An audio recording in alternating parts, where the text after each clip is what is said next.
Gabinete de Crise, um podcast do Polititank. Olá, sejam bem-vindos a mais episódio do Gabinete de Crise, um podcast do Polititank, um think tank de política nacional e internacional, e depois pela minha cara, pela cara da Carlota, pelo menos. Há aqui uma alegria em termos voltado, não é? Portanto, basicamente, 2 semanas, já aqui não vínhamos. Carlota... Sim, é verdade. Achei que era uma pergunta retórica. Olá. Olá, Carlota, bem-vinda. E Vasco Semedo, bem-vindo. Olá, o homem que agora vou ser eu a apresentar-me. Normalmente são as pessoas que me apresentam, nomeadamente o Cláudio, e vou repetir a mesma coisa que ele diz: o homem que é de direita, mas que não é do Chega. Entendam? Não é o homem que é de direita, é o homem das direitas. É muito mais importante. Que não é do Chega, exatamente. Lá está, pessoal, é assim. Já diz o velho ditado que para cópia o pessoal prefere sempre o original. Exatamente. Portanto, é muito assim. Portanto, bem-vindos uma vez mais a este episódio. Bem, o episódio em que os temas centrais que vamos tocar, vamos debater aqui, são mesmo as eleições francesas, que a primeira volta vai ser já daqui a 2 semanas, portanto, dia 10 de Abril, é a primeira volta. E a segunda volta, que vai acontecer, porque nas eleições francesas é impossível praticamente alguém ganhar a primeira volta nestes tempos modernos, até porque é preciso, nós temos aqui outra linha de conta, é que as coisas em França são sempre muito polarizadas e, portanto, os eleitorados de base são sempre muito aguerridos e nunca desistem dos seus candidatos até ao último minuto, e depois, quando passamos para a segunda volta, aí sim temos uma escolha do mal menor. Em regra geral, costuma ser, pelo menos de 2000 para cá, ganha o candidato mais ao centro versus aquele que é o candidato de extrema-direita, como já foi Jean-Marie Le Pen, pai da Marine Le Pen, e portanto Marine Le Pen tem estado sempre a disputar. Ela disputa todas as eleições, fica sempre pela segunda volta, e portanto tem sido um pouco por aí. Vamos ver como é que isto agora vai ser, porque o Zemmour e a Pécresse estão metidos aqui ao barulho, mas já vamos discutir isso, assim como vamos ter que também discutir aquilo que é a constituição deste novo governo em Portugal. E bom, meus senhores e minhas senhoras, eu só espero que a Carlota não espume da boca quando falarmos do Pedro Adão e Silva, porque já tínhamos falado dele aqui por outras circunstâncias das comemorações do 25 de Abril, e isto é para vocês verem como as coisas mudam assim, tão rápido, em que ele tinha-nos dito que ia ficar apenas como o general das comemorações, e pronto, e o governo caiu e, portanto, ele recebeu mais um repousado. Portanto, mas vamos discutir isso certamente. Enquanto isso, estamos numa panorâmica também da guerra na Ucrânia, portanto, com 31/32, que vocês, quando estiverem a ver isto, já estamos para aí no 32º dia de guerra, em que, bem, eu já vi o Zelensky andar muito para a frente e dar muito para trás, mas já lá vamos discutir isso, porque isso vai ser o tópico. Agora, aquilo que vamos fazer en passant, porque isto começamos já aqui com as francofonias, já estou a sentir falta do Emanuel não estar aqui para vê-lo a revirar os olhos.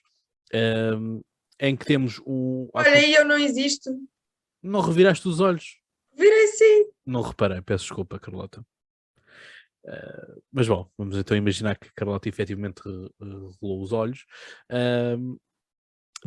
Estamos num processo de guerra, estamos num processo de crise. Joe Biden já disse que vão ter que haver estoques e vai ter que haver um racionamento dos bens, portanto estão alguns supermercados, segundo alguns dizem, não sabemos bem a veracidade disto ou não, existem algumas prateleiras já estão vazias nos Estados Unidos da América, não existem alimentos lá. Bom, vale o que vale, vamos ter que esperar para ver se isso realmente é verdade ou se não é uma campanha de alguns republicanos mais fervorosos que querem extrapolar a situação. E, portanto, estamos com um aumento dos combustíveis aqui em Portugal, em que, eu sou certo, não consigo entender. Em Espanha temos autoestradas cortadas, pneus queimados nas estradas, e em Portugal não se passa nada. Que todo o mundo vai ao aeroporto de abastecimento. Diz-me, Carlota. Não, em Portugal as pessoas dizem coisas deste género. Depois de se terem estado a queixar durante meia hora, dizem, bem, mas ainda temos sorte, pelo menos não falta nada nas prateleiras. A fasquia está lá mesmo no fundo do esgoto. A mim faz mesmo muita confusão. Como é que... Ou Vasco, estás sem som, pá. Estás aí, parece que estás a rezar. Parecia que estava a rezar. Não, estava. Não, queria dizer uma coisa A Nossa Senhora dos Combustíveis. Que é tipo, que é típico da mentalidade portuguesa e infelizmente é algo que nós conseguimos mudar de regime, mas nós conseguimos que o regime mudasse, mas o regime não nos mudou a nós, nem mudou as nossas mentalidades, no sentido em que, por muitas virtudes que a democracia tenha saído, aquela imagem do português remediado, que se contenta com aquilo que tem, muitas vezes uns até são ambiciosos e são capazes de dizer que o vizinho tem um Mercedes melhor e cuspir cobras e lagartos do vizinho. Mas esta mentalidade de que nós temos isto, mas do não ser ambicioso, do querer mais, do pobrezinho mas lavadinho, não é? Era a velha retórica do Estado Novo. Exatamente. Isso não mudou para a democracia. Mudou muita coisa, felizmente, na democracia, e a ela lhe devemos muita coisa. Mas essa mentalidade ficou precisamente porque nós dependemos excessivamente do Estado, e quem não depende do Estado é a maior parte dos funcionários públicos, aliás, das pessoas que oferem salários, em que mais de metade da população, eu arrisco-me a dizer até, vive, este número é certo, sim, este número que eu vou dizer é certo, mais de metade da população vive, portanto, com menos de 900 euros. O que é triste, porque 900 euros é considerado um salário médio em Portugal. E então, só para nós termos esta ideia, não se esqueçam de uma coisa. Nas estatísticas, pelo menos as últimas que eu consultei, o objetivo de acabar o ano 2022 era com 823 euros de salário mínimo nacional. Nós estamos em 705 euros, estamos com uma crise no leste europeu, a subida dos preços dos combustíveis, onde nós já lá iremos, e portanto duvido muito que se cumpra esse objetivo. Não sei se serão os 17 ministros do António Costa que o farão, se fará o António Costa sozinho, ou se haverá por aí alguma rebelião no meio disto tudo, que eu acho que não vai acontecer. Mas pronto, é o que tu dizes, Cláudio. Lavadinhos, arranjadinhos, mas pobres. Infelizmente é assim. Carlota, algum comentário sobre isto? Eu já disse aqui em episódios anteriores tudo o que tinha a dizer, e é triste, é o que tu dizes, isto não vai mudar porque nós vamos continuar sempre nesta mentalidade. Acho que não vale a pena estar a bater mais nós já discutimos, inclusive, em episódios para trás, a manifestação que eu organizei, né? E que estávamos lá uns míseros 20 a protestar. Uhum. E na altura era porque tínhamos chegado a 1,80€. E agora chegamos mas a 10€. ninguém se lembra disso, porque as pessoas agora dizem, pois é por causa da guerra. Pessoas com quem eu há 3 meses tive a mesma conversa, e eu disse, mas não se lembra da conversa que tivemos. Não se lembra de há 3 meses termos estado a falar sobre isto. Pois é, tens razão. E depois fica assim. A conversa fica por aí. É algo mesmo muito, muito estranho. Toda a gente andou a escrever sobre a questão de, para aí há 2, 3 semanas, que há 2 anos, que tínhamos já de ter uma vida dita normal, não é? Portanto, eu escrevi no final do dia que eu acho é que todos nós ficámos com o síndrome de Estocolmo, não é? E, quer dizer, tiram-nos a liberdade, tiram-nos aquilo que foi o nosso cotidiano, aquilo que era a nossa forma de estar dita normal, metem-nos todos fechados em casas, tiram-nos as liberdades, e mais do que isso, temos alguns que estão em problemas de síndrome de Estocolmo e ficaram reféns ao ponto de darem uma maioria absoluta ao Partido Socialista. É assim, Não sei se terá sido só por isso, acho que isso de certeza que teve influência, sem dúvida nenhuma. Também houve muita influência daquele medo do Chega. Também há muito, como as pessoas não percebem de política e também não se interessam por perceber, e eu acho que é muito importante nós também responsabilizarmos as pessoas e responsabilizarmos uns aos outros. Não estarmos sempre nesta do as coisas são más porque são más. Não, são más porque as pessoas não assumem a responsabilidade e os seus deveres cívicos. E por isto e por não perceberem muito política, quando o António Costa diz coisas do género, assim, ninguém é tontinho como nós e andou a ver os debates todos. Por acaso conheço algumas pessoas fora do Polititank que o fazem, mas quer dizer, não são pessoas normais também. Quando o António Costa, o que é que aparece nos jornais? Quando o António Costa diz, é preciso manter a estabilidade, é preciso manter a estabilidade. As pessoas sabem lá o que é que isso quer dizer. Eu próprio digo, eu não percebo o que é que o António Costa quer dizer com isso. Isso é só a tirar uma frase feita para o ar porque sabe que vai funcionar. E funcionou. O que é estabilidade do quê? Do mal? Sim, é estável. Ou seria, agora já não. A estabilidade é a maioria governável, etc, etc, não é? Portanto, uma maioria estável também, enfim, vale o que vale e, portanto, não há outra forma, de ver as coisas. Bom, como se uma polémica não fosse má, portanto, nós ainda estamos no preâmbulo do episódio, em que temos aqui, e temos nada mais nada menos do que uma senhora chamada Catania Brown Jackson, que está nomeada para o Supreme Court dos Estados Unidos da América, não é? Portanto,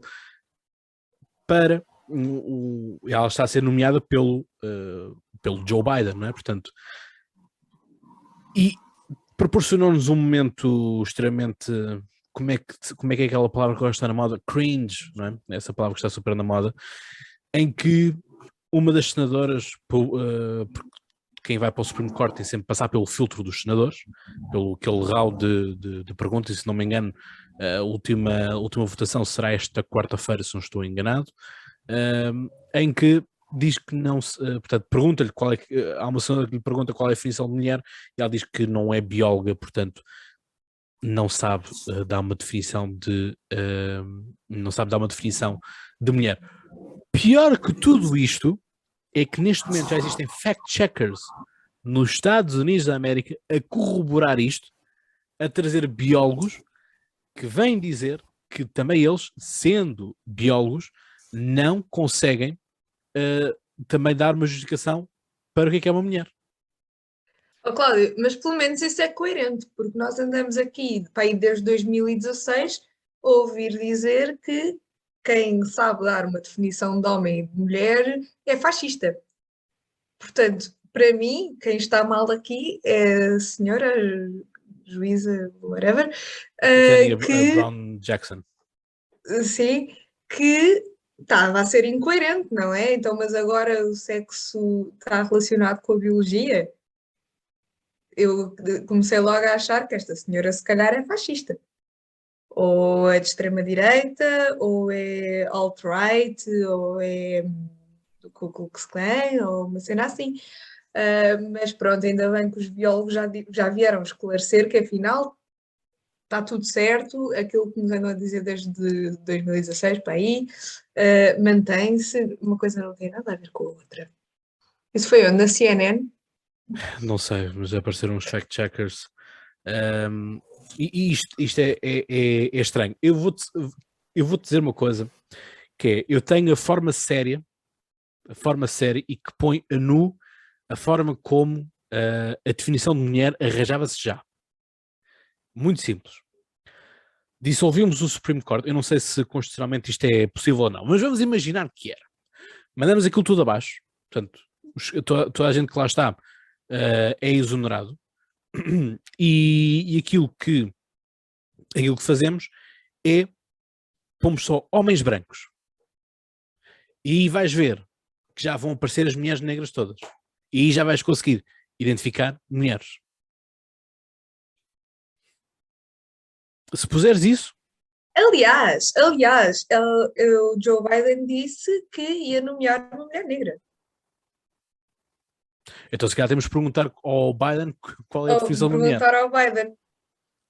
É melhor perguntar ao Biden, mas ele é capaz de ter um daqueles momentos dele em que diz qualquer coisa que não tem nada a ver, mas vai toda a gente dizer tipo sim, é isso mesmo. Bem, mas é assim, ele tem que ser especialista em saber o que é mulher, porque ele só tem trabalhado neste momento com mulheres. É a mulher dele, a First Lady, é a Nancy Pelosi, A é a doutora Kamala Jill Harris. Biden, para ti isso faz favor. Desculpa, não percebi. Doutora Jill Biden, para ti isso faz favor. Porquê que é a doutora Jill Biden? Não te lembras desse escândalo? Tipo, andava tudo, tipo, tenho que a tratar por doutora, porque ela é doutora, porque ela tem um PhD. Só que lá não se trata as pessoas assim por doutora, por dar cá aquela palha, tipo, não estou em Portugal. Não é como em Portugal, sim. Bem, mas já vamos falar de mulheres e de política mais para a frente, daqui a pouco não vamos. Vamos, porque temos agora o nosso governo tem mais mulheres do que homens. Eu depois já faço uma pergunta séria lá para a frente. Vasco, vamos lá. Qual é que tens a comentar? Estava, assim, relativamente a isso, isto tudo ocorre porque há cada vez mais um desprendimento da sociedade em relação a um determinado tipo de valores. Eu não estou a dizer que são os meus valores ou que são os teus ou os que são da Carlota. Quando eu estou a falar em valores, estou a falar em valores universais.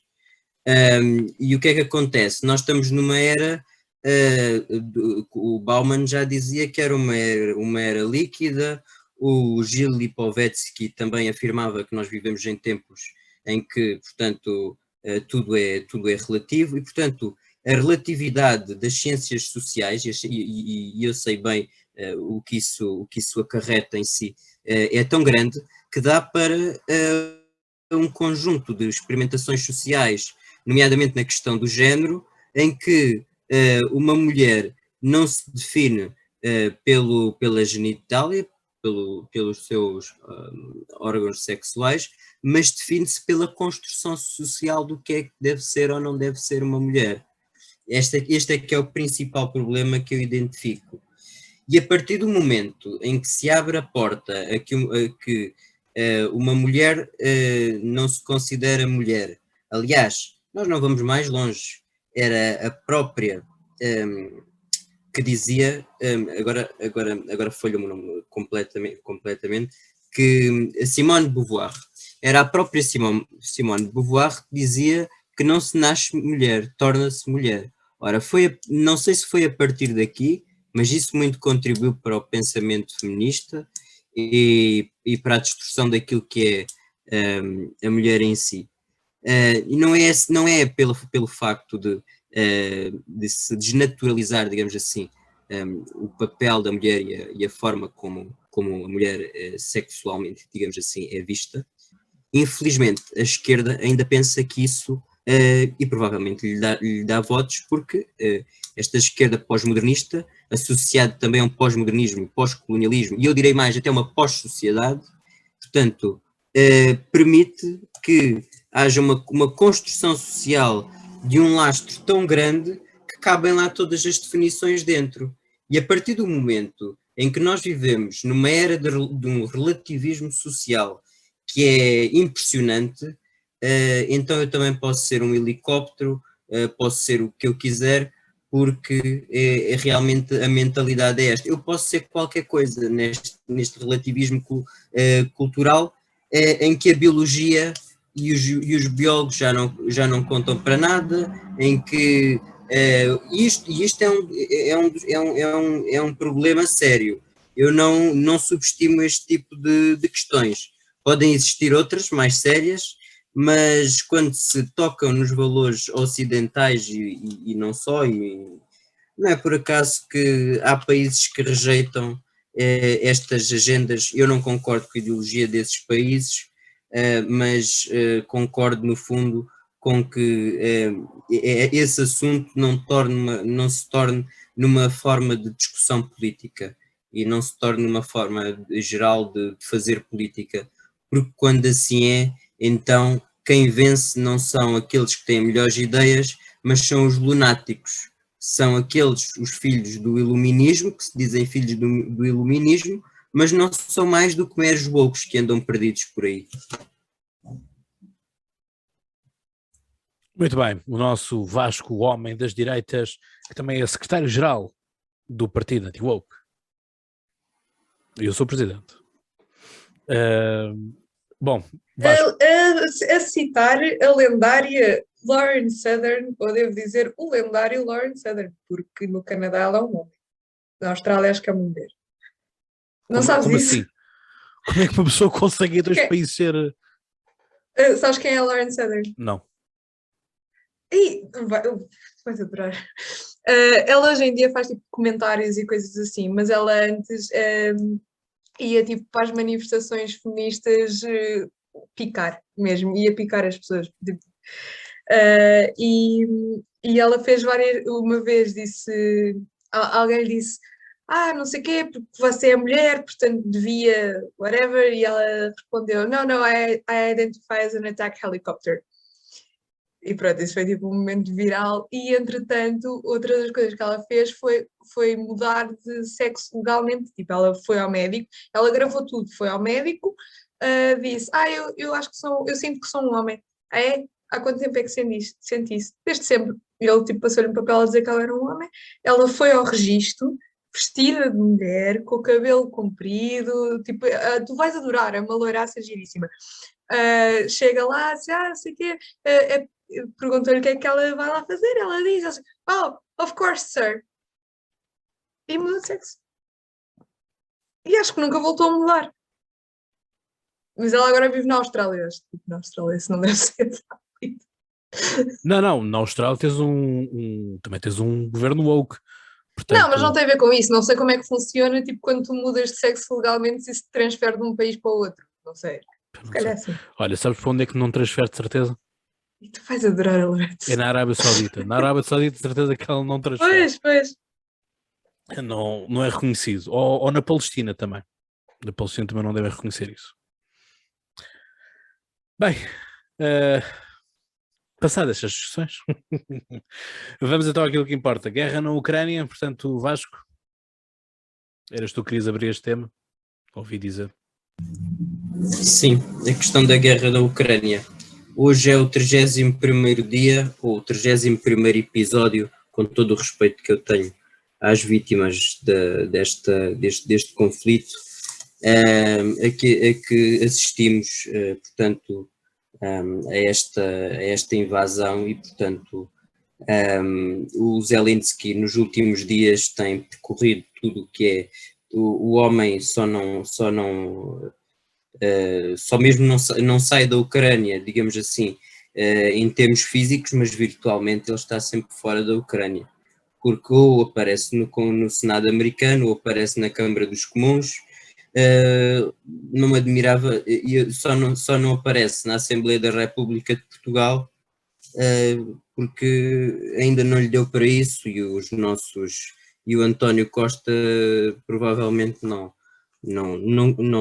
vai colocá-lo lá a transmitir e a pedir ajuda, porque foi o próprio Zelensky que disse, ou que afirmou, que Portugal não era dos países que mais estavam solidários com ele.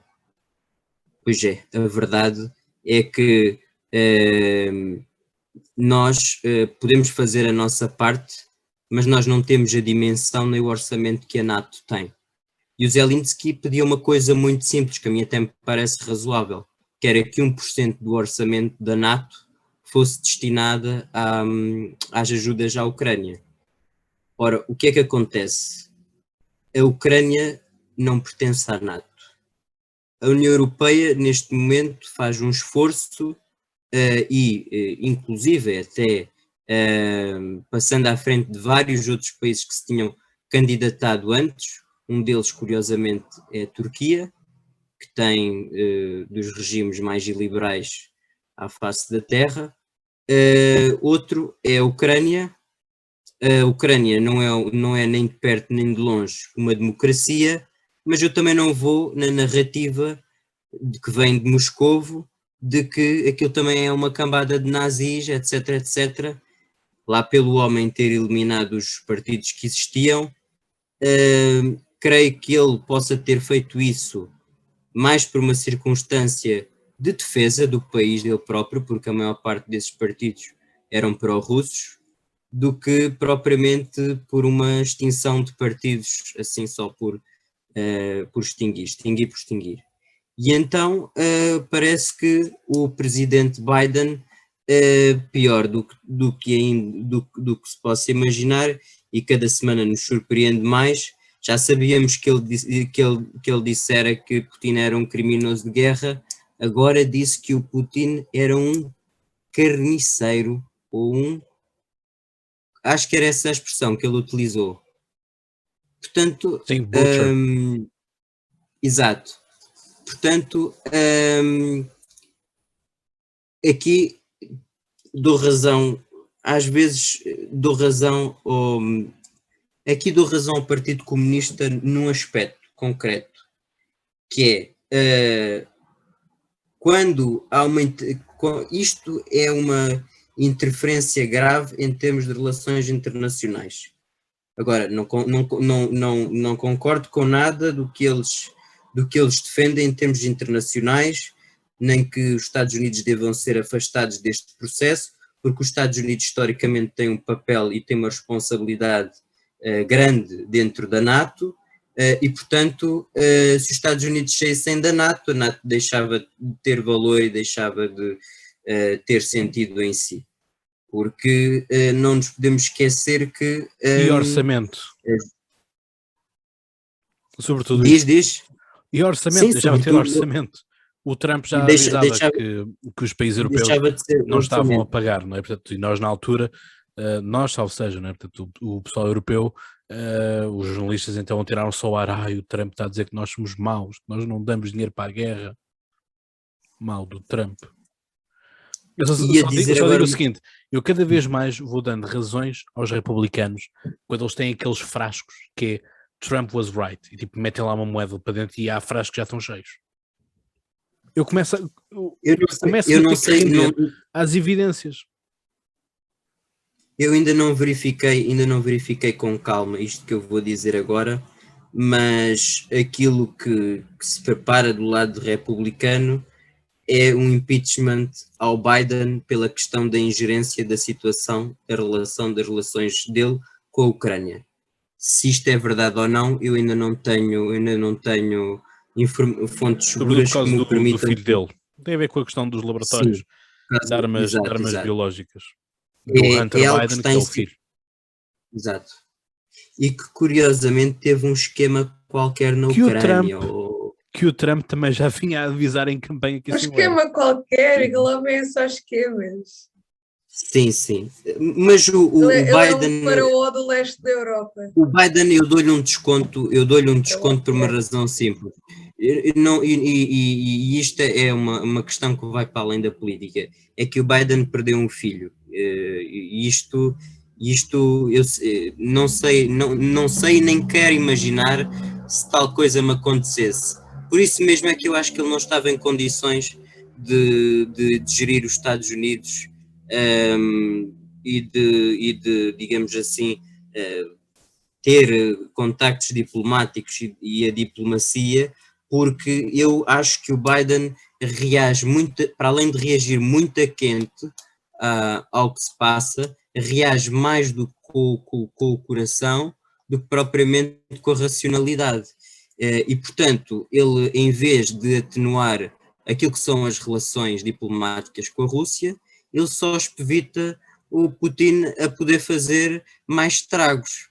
E mais estragos, o que é que eu quero dizer com mais estragos? Mais estragos do que isto, só se for o Putin, para além de invadir a Ucrânia completamente, que eu não acredito que o faça, mas pelo menos a destruição já é visível, é que começa a implicar com a Polónia. Não é por acaso que o Biden teve há pouco tempo a falar na Polónia, porque ele sabe que há um perigo real do conflito escalar para dentro do território polaco.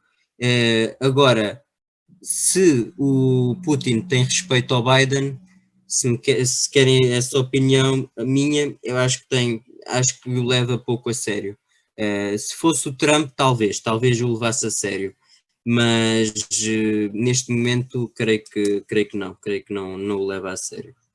Mas não pode levar a sério quando o Biden, e aqui nem sei se a culpa foi dele, porque o Biden faz um discurso inflamado acerca da democracia e acerca da liberdade, que eu confesso que soube muito bem ouvir, porque passámos estes 2 anos, como diz o Cláudio, já estávamos um bocadinho com síndrome de Estocolmo nestes últimos 2 anos, e é bom ouvir um líder ocidental, mais ainda aquele que costuma ser chamado por alguns o líder do mundo livre, a fazer um discurso inflamado precisamente sobre a liberdade e sobre a democracia. Na Polónia, ainda por cima, com todo o simbolismo que isso tem, não só para o momento atual, mas também com a história que tem, e ele falou dessa história. E no fim diz que Putin não pode ficar no poder, e depois a seguir vem desmenti-lo e dizer que não era isso que ele queria dizer, não era, ele não está... Não... Então, se ele não queria dizer isso, ele queria dizer o quê? A frase foi dita, muito direto. A frase não foi, não estava planificada, não estava escrita. Portanto, foi um momento Biden. Sim, Portanto, é a responsabilidade do Biden e não da White House. Não, eu por outro lado, sim, eu percebo que eles tenham de dizer isso no sentido de clarificar que os Estados Unidos não estão a planear uma intervenção. Eu acho que a clarificação era um bocado essa. Agora, não sei, pareceu-me um bocadinho um momento à Trump em que o presidente diz alguma coisa e a seguir o seu staff vem desmenti-lo e dizer que não era bem aquilo que ele queria dizer. Mas quando são coisas assim tão straightforward, tão diretas, é tipo, se não era isso, era o quê? Porque, ok, pode não haver um plano para interferir, certo? Mas o que ele queria dizer foi aquilo que ele disse. O Putin não pode ficar no poder. Então, o que é pior? É o presidente norte-americano dizer que o Putin não pode ficar no poder ou o presidente norte-americano achar que o que está a passar é normalíssimo e que o Putin deve continuar no poder? Que, aliás, é o oposto de todo o discurso que ele tinha acabado de fazer para aí durante 1 hora. São estas coisas que fazem os Estados Unidos perder a credibilidade no palco mundial e o Ocidente todo atrás. Quer dizer, temos o Putin, temos o Macron, temos o Trudeau, então nem se fala, todos a dar este arzinho de soy boys, o Putin está a esfregar as mãos de contente, isto não vai acabar bem. E por isso é que, e acabo já aqui a minha intervenção sobre este tema, a Ucrânia, com todos os defeitos que tem, que nós sabemos que não era antes deste conflito o país mais livre, nem o mais democrático, nem o mais o que quer que seja, tem uma democracia com os seus defeitos, como nós também temos, menos graves, mas também já percorremos um caminho também um bocadinho mais longo, e com um caminho tão longo continuamos a ter falhas gravíssimas.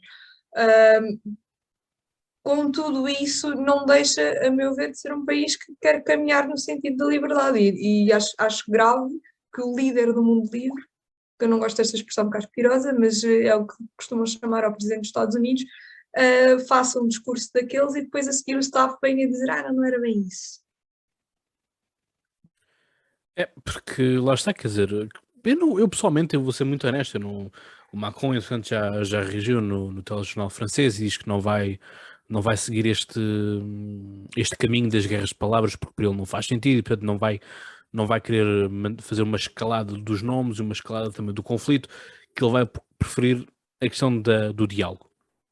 Ora, como muitos de vocês sabem, eu estou na campanha do Macron, e sou sério que às vezes é estranho para mim, é asfixiante a questão de que está-se a apostar as fichas todas na guerra e está-se a discutir muito pouco política nacional. Ou seja, temos um presidente que não está a ser candidato, e as eleições são já daqui a 2 semanas. Temos um presidente que está a ser presidente, não está a ser candidato, não está a apostar o tempo temporal para fazer campanha política e para chamar a atenção de problemas que ele quer resolver para o futuro da França. E portanto, quer dizer, eu não sei também onde é que está o problema desta frase do Joe Biden. Pá, quer dizer, se temos líderes mundiais a desejarem as mortes uns aos outros, é o Biden que diz que acha que ele não devia lá ficar no poder, ele, Putin, que vai estragar. Não. É que aquela frase é a conclusão natural do discurso dele. É a conclusão natural. Portanto, o quê? Ele pode dizer tudo menos aquilo. Ele podia não ter dito aquela frase, mas aquela frase estava lá na mesma. Nas entrelinhas. Nem é tanto nas entrelinhas. Mas é uma frase que fica, uma frase que marca, que Claro, é punchline. claro. Mas o que ele diz é o que todos os manifestantes pela Europa estão a dizer ao Putin. Portanto, ele, e como estarão aqui na Europa, certamente nos Estados Unidos da América também estarão a haver cartazes a dizer que o Putin tem que ser do poder, etc, etc. Ora, se ele é o representante do povo, né? Se o povo está a dizer isto, então ele só está a transmitir a vontade popular. Aquilo que ele vê. Ou seja, há muitas formas de... A Casa Branca tinha muitas formas de dar a contornar a situação, que não era esta forma, para mim, estúpida e embaraçosa de não, volta atrás, não é isto que nós queríamos. Não. Este era um momento em que tinhas de fazer uma afirmação. E, portanto, o presidente já tem uma imagem débil. O Biden tem uma imagem débil. Toda a gente diz isso. Não há forma de pensar de forma diferente. E eu sou sério. Já que o Emanuel não está cá, vou só inserir aqui a frase dele do carisma de uma alface. Carisma de uma alface. Pronto, portanto, toda a gente reconhece. Exatamente, e portanto, vamos pegar aqui no caso do Emanuel, certamente o Emanuel votaria no Biden e não votaria no Trump.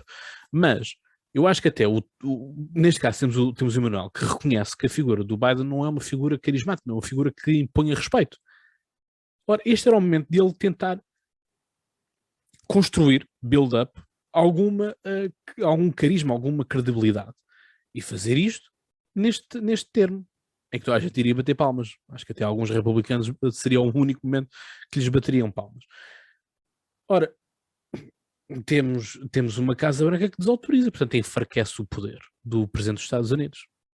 E se não era para dizer aquilo, ele foi à Polónia fazer o quê? Passear, mostrar que existe. Para que é que o presidente dos Estados Unidos vai à Polónia no momento em que a Rússia está a atacar a Ucrânia? Se não é para fazer afirmações destas. Para quê? Eu também agora faço... Não creio que o sítio tivesse sido errado. Agora, o timing e as declarações que ele fez é que são totalmente out of context, não é? E, portanto, é isso que acaba depois por muito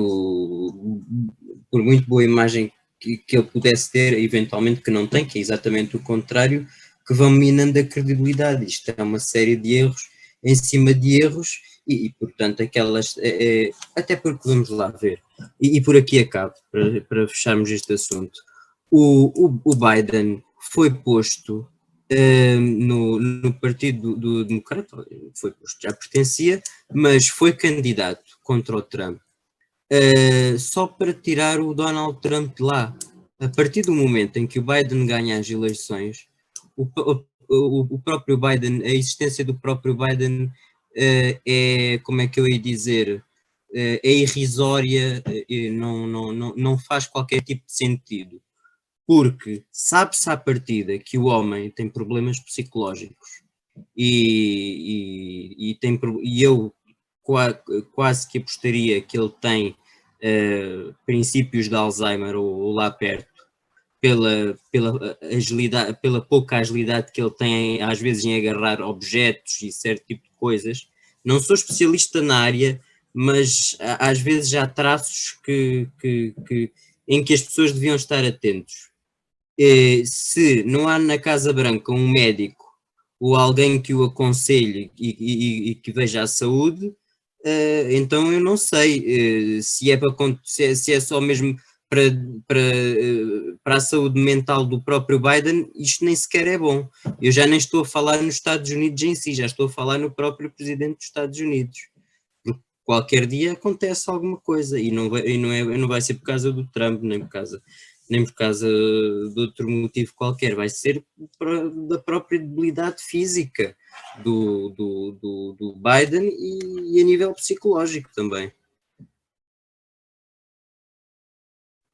Bem, eu aqui para fechar a questão da Ucrânia tenho o seguinte a dizer, portanto estamos no 31/32 dias de conflito, e temos Zelensky a corroborar uma alternativa que o Putin também põe em cima da mesa, que é duas Ucrânias, a Ucrânia do Norte e a Ucrânia do Sul, à semelhança daquilo que acontece com a Coreia, né?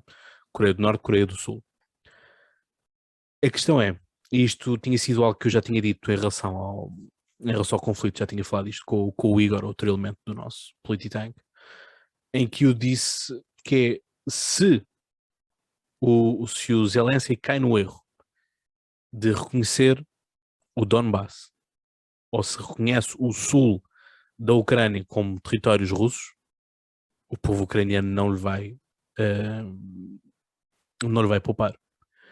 Porque, reparem, o Zelensky começou com todo um discurso de então agora é que vamos mesmo para a NATO, então agora é que vamos mesmo para a União Europeia, e na NATO já não o querem, na União Europeia os países estão a dizer que sim, mas a questão é como é que tu vais justificar a uma Turquia que está desde 2001 à espera para entrar? Como é que tu vais justificar aos países do Balcãs, quando Macron pôs na sua agenda de que o próximo alargamento não seria para leste, mas sim para sudeste da Europa, leia-se, região dos Balcãs, até porque já entrou a Croácia, portanto agora vinha tudo ali por arrasto, até da própria Jugoslávia, já cá está a Eslovénia, já cá está a Croácia, portanto já falta muito pouco, falta a Bósnia, falta a Albânia não. Sérvia. A Sérvia, Sérvia. exatamente. Falta-nos a Bósnia e a Sérvia. Está-me a faltar o nome. Portanto, quer dizer, andamos com tudo isto e já percebemos, eu acho que se calhar só o Zelensky que ainda não percebeu, que ele pode ir para os parlamentos europeus, ele pode aparecer no Congresso, ele pode aparecer de todo o que ele quiser. A Ucrânia não é uma mais-valia para a Europa.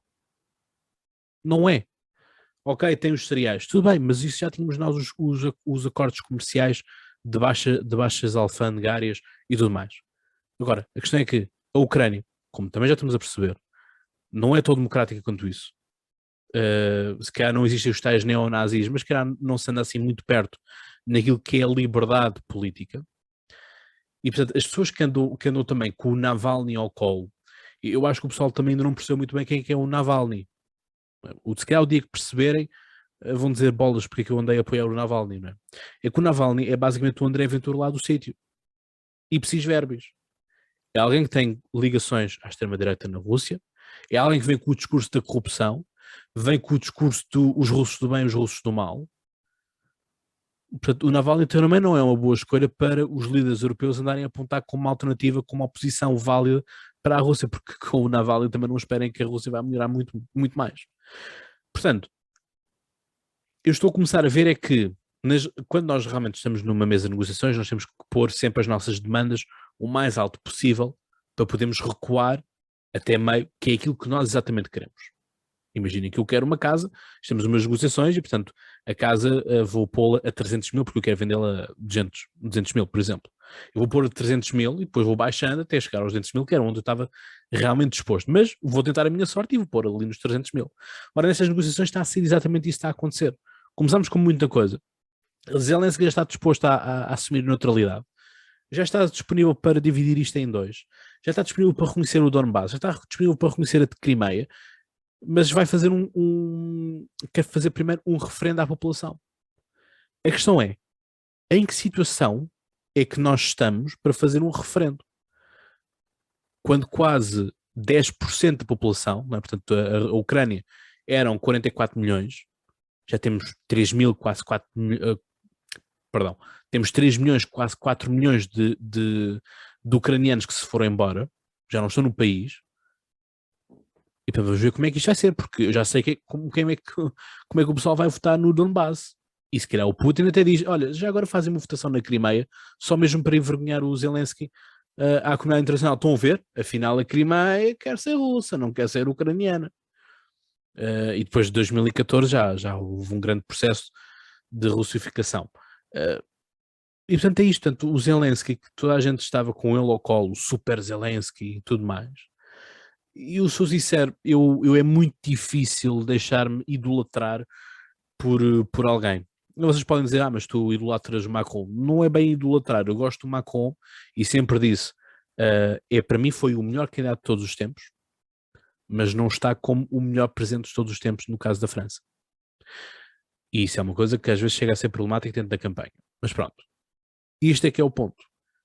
Atualmente não vale a pena idolatrarmos políticos, porque os atuais políticos são muito de pavio curto e, portanto, eu faço sempre esta alegoria que é, nós queremos fogos de artifício, nós não queremos um fósforo, né? Portanto, o fogo de artifício dura mais tempo e um fósforo é rápido, né? Portanto, isto é aquilo que eu tinha para dizer da Ucrânia. Portanto, obviamente que eu não desejo mal nenhum à Ucrânia, e portanto isso seria contraproducente aquilo que foi o meu discurso até aqui, desde o dia 1 da guerra. Mas acho que será, vamos ter uma surpresa desagradável com o Zelensky. Sim, a Ucrânia está um bocadinho entre a espada e a parede, não é? Porque, apesar de tudo, assim, eu continuo a dizer, eu acho que é um país que tem um longo caminho a percorrer em termos de liberdade e de democracia, mas que eu acho que estava, pelo que eu vejo, não é? Parece-me que estava encaminhado, por mais que ainda tivesse um longo caminho pela frente, e agora não sei se isso não poderá voltar para trás, mas eu acho que não sei como é que isto se pode concretizar, mas nós deste lado, naquilo que nós pudermos ajudar estes países que estão ali na corda bamba a fazer o seu caminho, nem que seja com aquela cenourinha da União Europeia, não é? Tipo, se continuares a vir por aqui, talvez lá chegues. Acho que se calhar, agora, como é que isto se concretiza na prática? Não sei, sou só uma totó na internet. Bem, vamos então agora à minha segunda pátria, vamos à França, em que vamos ter já então no próximo dia 10 de Abril a primeira volta das eleições presenciais francesas e vamos ter depois a segunda volta programada para 22 de Abril. Portanto, neste momento, para vocês terem aqui onde podemos aqui falar das coisas, até vou partilhar convosco o ecrã, só para vocês terem aqui uma noção. Em que vemos aqui nada mais nada menos que Emmanuel Macron na primeira volta isto é um combo das sondagens e portanto no combo geral Macron está à frente com 28%, baixou 0,5%, Marine Le Pen sobe para 20,5%, Jean-Luc Mélenchon, que é comunista, 14%, Valérie Pécresse 11,5%, portanto que é conservador, aquilo que será o partido equivalente ao PSD, uma junção de PSD com CDS, no caso português, e depois temos aqui o Éric Zemmour, que é o sonho molhado do André Ventura, com 11% em queda, isto tem estado em queda permanente, com... Olha que não. Queda... Olha que o sonho do André Ventura, ele andou agarrado, foi a Marine Le Pen, que ela até teve cá em Lisboa. Depois teve. A não ser que ele próprio já tenha mudado de ideias, que eu não me admiro que ele muda de ideias como muda de roupa, por isso. Então pronto. Ou de gravata, mais concretamente.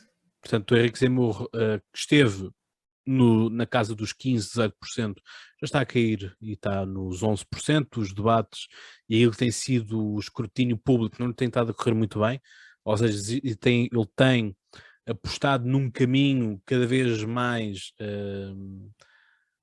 radical, portanto ele em vez de procurar fazer um caminho que eu na altura, sou sincero, achava que era um caminho que a Marine Le Pen não devia fazer, mas a Marine Le Pen tem estado a convergir mais ao centro, portanto procurar buscar alguns votos. Por exemplo, ela foi confrontada nesta semana com a pergunta de então, mas você era contra a União Europeia? Não, nós não somos contra a União Europeia, nós somos a favor de uma União Europeia dos povos e, portanto, ou seja, que podemos sim conviver todos dentro de uma União Europeia, mas que Bruxelas não se intrometa na vida de cada país. Portanto, faz quase lembrar assim um bocadinho a Catarina Martins aqui em Portugal, que não, o Bloco nunca foi contra a União Europeia, nem nada, nem contra a NATO. Ai.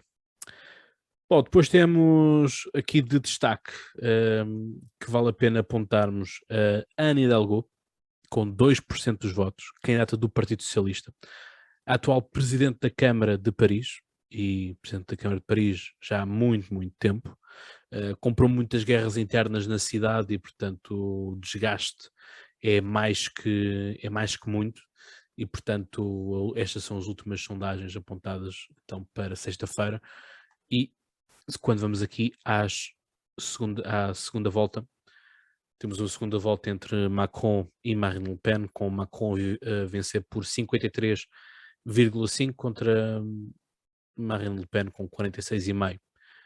A folga está a ser muito similar àquilo que foi o resultado na segunda volta do início de mandato de Macron.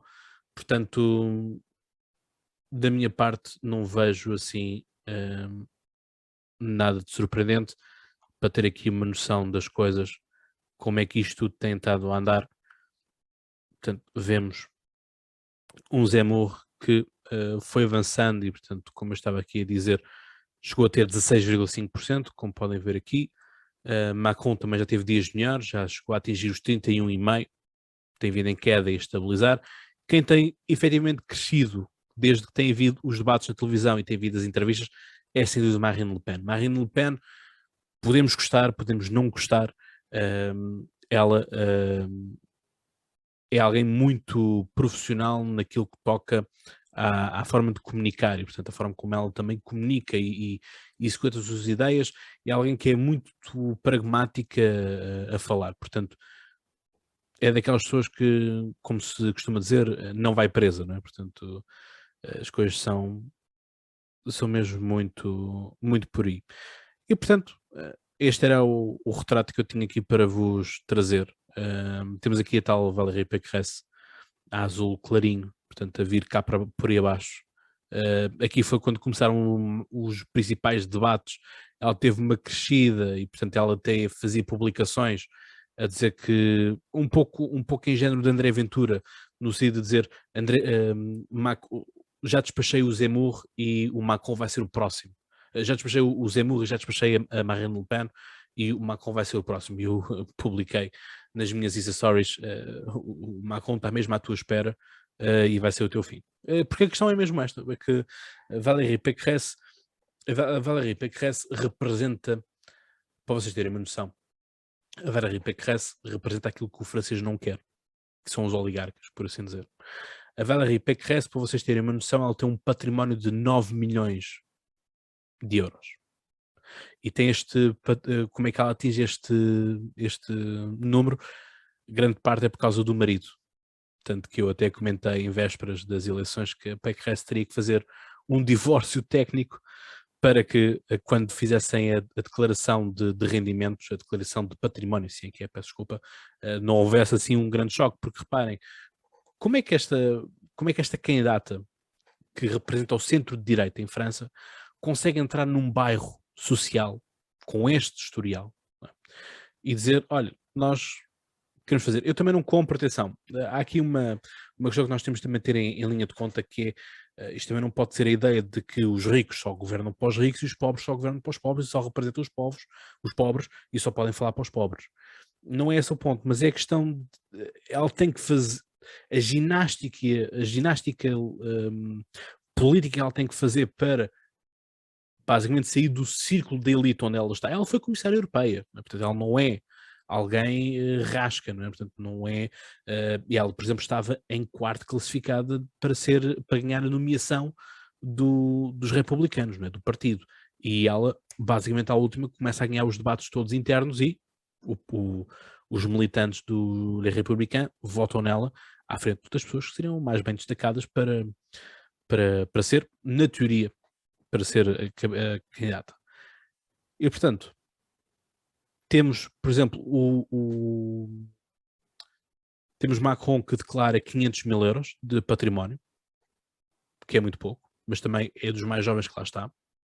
Ao passo que, por exemplo, o comunista Mélenchon declara 1,5 milhão de euros de património, não é? Portanto, mas a questão é que, por exemplo, Jean-Luc Mélenchon já foi senador da França pelo Partido Socialista, já foi deputado, portanto, já tem cá muito carreirismo político, que ajuda a explicar. Há formas que nós temos aqui também de explicar as coisas, porque também não podemos fazer uma campanha suja nesta parte de que é o rico, o pobre, é o hipócrita que tem mais dinheiro do que o outro, mas que não deixa de ser surpreendente que Macron apenas tem 500 mil euros declarados.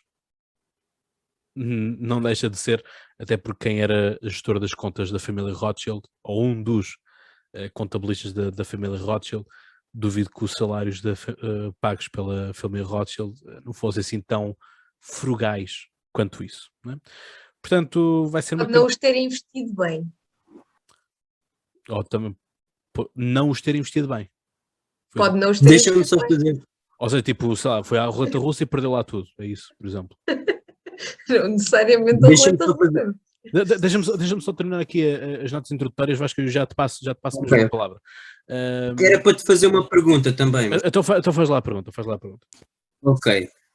As duas perguntas que eu tinha para fazer. Mal. Uma é Eu só ouvi dizer que ele tinha uma pergunta, já vai indo. Não, mas a primeira é muito fácil de responder. Ou Vasco, Se não o tens a Jean-Luc academia Mélenchon... política do podcast Conversa. Ok, o Jean-Luc Mélenchon é mais próximo da esquerda do Bloco de Esquerda do que do Partido Comunista, claramente, certo? Ele junta aquilo tudo. Em termos de... Ok, pronto. Ele faz aquela coligação da França insubmissa, que depois no Parlamento Europeu se senta ao pé da Marisa Matias, por exemplo. Ok, pois, que é onde está o PC e o Bloco, estão no mesmo grupo. Exato. E outra coisa que eu te queria perguntar é o que é que tu atribuis o facto de o Emmanuel Macron, apesar da pandemia, apesar de tudo que se tenha passado, apesar de algum descontentamento popular, ainda mantenha estes 20%? Já olhaste para a concorrência. Já, mas isso também é subestimar os adversários. Tirando essa questão, porque em política não se deve subestimar os nossos adversários, e tu sabes disso, Cláudio. Claro que não. Isso seria um erro. Isso seria um erro de qualquer principiante. Felizmente não é o caso, mas a questão é esta: vamos olhar para a concorrência. E a concorrência não é muito melhor. Repara, tens Marine Le Pen e tens Zemmour que estão ali a ver quem é que é o mais radical dos radicais, por assim dizer. Sendo que a Marine Le Pen já abandonou essa luta, que ela já percebeu que não é o caminho da radicalização que vai levar a bom porto. Tens uma candidata do Partido Socialista, Anne Hidalgo, com 2%. Na altura da cimeira, eu tinha dito que ela estava com 3,5% dos votos, as sondagens.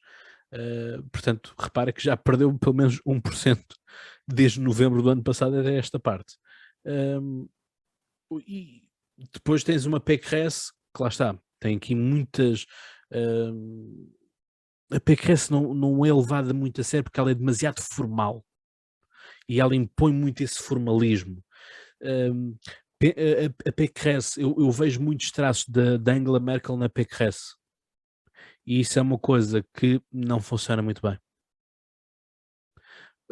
Ou seja, tens aqui uma figura que usa palavras muito caras também, muito elaboradas, o que para o cidadão comum, o que para o francês comum também não é algo que seja interessante, porque a Pécresse é uma mulher que vem na área das letras, vem da área da fonologia, de fonéticas e tudo mais, portanto vem dessa área das nossas línguas, literaturas e culturas, LLC.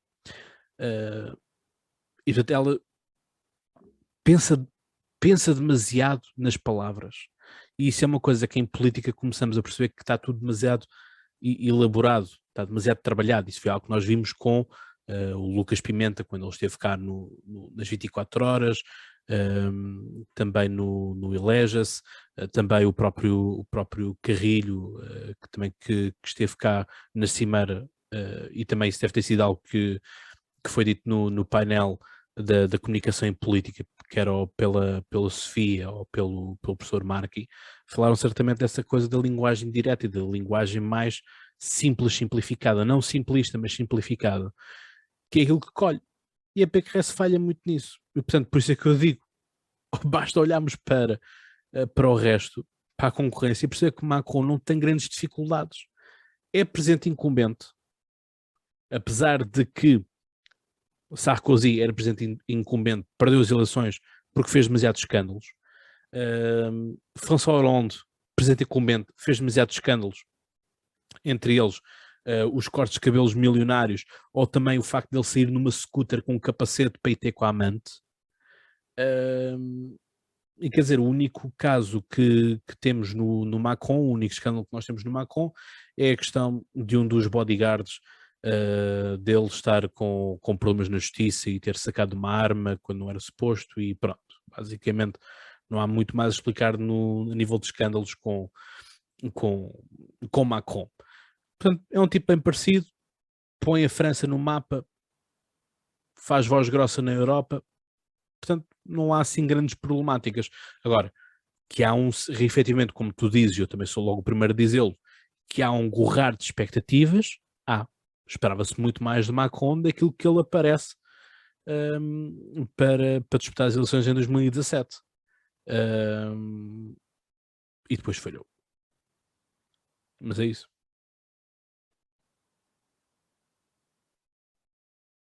Não sei se alguém quer dizer algo mais. Eu acredito que me tenha esticado um pouco mais. Se não, passemos já para o governo português. Posso só fazer mais uma pergunta, uma última? Força, força, força. Onde é que tu achas que a Marine Le Pen, numa segunda volta, vai buscar os seus votos? O Macron, nós já sabemos que supostamente é fácil perceber que são todos aqueles que não se revêem na extrema-direita, não é? Os moderados, entre aspas. Mas no caso da Marine Le Pen em si, de onde é que tu achas que vêm os votos? Pode haver aqui, por exemplo, uma transferência de votos da esquerda insubmissa para a Marine Le Pen, por exemplo?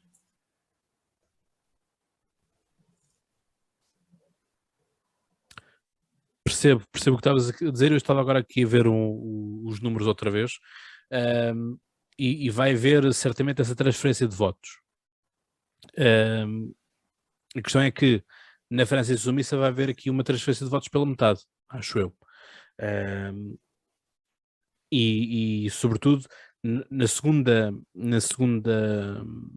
eleição mobiliza-se outro tipo de eleitorado, mobiliza-se o eleitorado se calhar não votou na primeira volta, mas vai votar na segunda para não ter uma fascista, vamos pôr assim esses termos, para não termos uma fascista a liderar o país, e portanto se calhar até vão votar no Macron, porque pronto, olha, é um mal menor.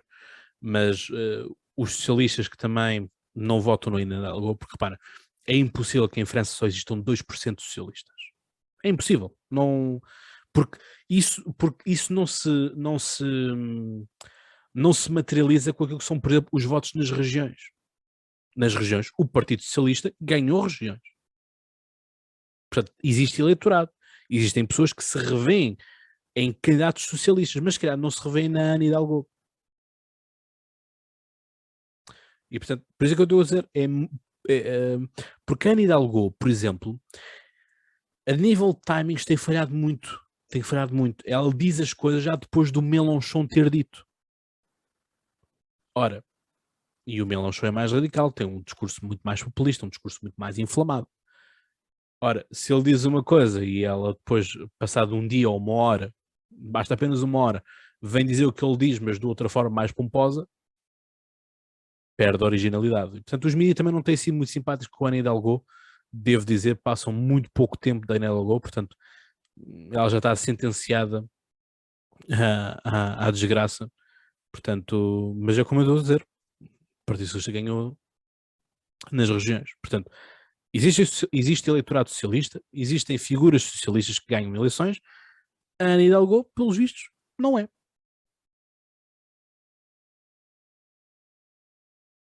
Vamos então para o governo português? Espero ter respondido à tua pergunta, Vasco. Carlota, fala-nos então do governo português.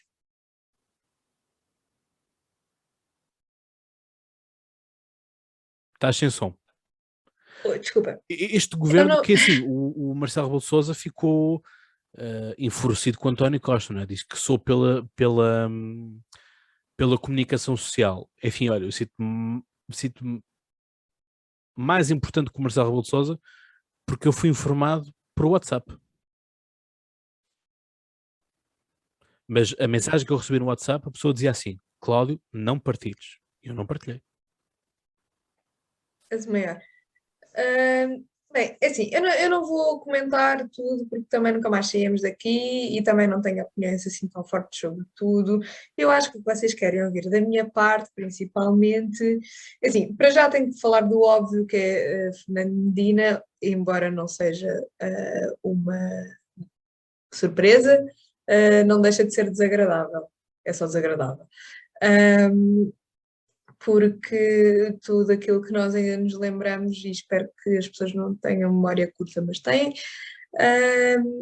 aqueles escândalos todos da Rússia e ainda por cima no momento em que estamos, um país a sério com pessoas em que a população tivesse um grama de sentido de cidadania, isto nunca iria acontecer porque era a revolta total, particularmente no momento em que estamos, não poderia ficar esquecido aquilo que Fernando Medina fez na Câmara de Lisboa. Marta Temido continua, também não é assim uma grande novidade, quer dizer, se ela sobreviveu ao Covid, também sobreviveria a uma nova legislatura, penso eu. E até se tornou militante do Partido Socialista, não te esqueças. Ela recebeu o cartão de Partido Socialista das mãos do António Costa. Não é para qualquer militante, atenção. Porque ela não era militante do Partido Socialista, ela tornou-se. Mas o que eu quero aqui falar é do Pedro Adão e Silva. Já tínhamos falado dele por altura daquele anúncio das celebrações de 25 de Abril, e quando eu soube que ele era Ministro da Cultura, eu fiquei a pensar assim, será que isto é um bocado um move no género para legitimar aquela pessoa que quando ele foi nomeado para aquele cargo, toda a gente ficou um bocado tipo, mas quem é este tipo e porque é que ele está a ganhar tanto dinheiro para fazer este trabalho? Ninguém pediu esta situação. O meu primeiro pensamento foi se isto seria para legitimar. Não, isto é uma pessoa importantíssima que percebe imenso de cultura e por isso vai ser Ministro da Cultura. O que é que eu tenho contra esta nomeação do Pedro Adão e Silva como Ministro da Cultura? Não é nada de específico contra ele. Acho que é ele, mas podia ser outro qualquer com mais ou menos as mesmas qualificações que ele tem. Ele é um sociólogo, mais um. A Graça Fonseca também é socióloga. Não percebo porque a Graça Fonseca não ficou. Não é o que é. Estás surpresa? Não estou surpresa nem deste estar, eu estou muito com isto, porque assim Vou fazer, olha, vou fazer minhas. vai ficar tudo igual. Sim, mas a questão é que a Graça Fonseca teve muito desgaste. E ela era a Ministra do Drink e foi também, ficou muito conhecida ou muito rotulada como a Ministra do Gosto. Sim, como diria o Vasco. Isso é verdade. Isso é verdade.